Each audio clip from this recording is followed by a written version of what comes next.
Well, South Africa's Financial Intelligence Centre, or FICA Act, is aimed at fighting financial crimes, including money laundering and terrorism financing. But the Financial Action Task Force says not enough is actually being done to stop illicit cash flows into our country. The Democratic Alliance's Dion George says the country could actually be placed on a grey list as a result.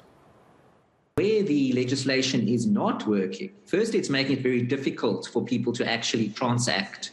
But what's the bigger problem here is that I'm sure you know that we're going to have a significant problem next year if South Africa is grey listed by the Financial Action Task Force, because it has not actually complied with international regulations regarding managing the illicit flows of money and money laundering and the proceeds of terrorism, the proceeds of crime and financing of terrorism. That's the bigger problem here. So our legislation might very well be able to make life a lot more difficult for your average South African, but it does not actually resolve the problem of the behavior of several people in government who are actually stealing the public money and laundering it through the banking system. That's the big problem. Well, criminals use creative ways to launder money. Financial crimes advisor Kathy Nicolo says criminals don't show up as criminals, but more like a legal entity. She explains what the role of FICA is in this regard.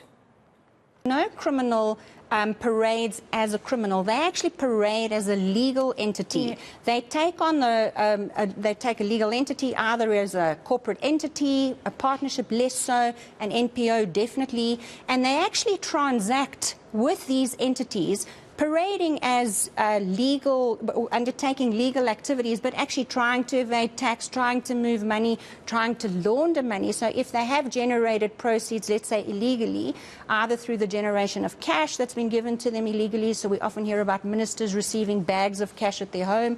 Our previous, SASSA Minister at Social Development, we've heard stories of that.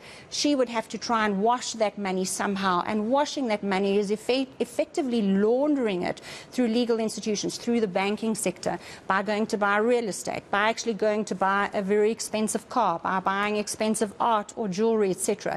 So we have very creative ways in which we try and launder money and wash it or clean it in the financial system or the real estate system, etc. So the role of FICA in trying to mitigate or reduce money laundering, terror financing, proliferation financing, is really to try and get a handle over all of these activities. How do corporates behave?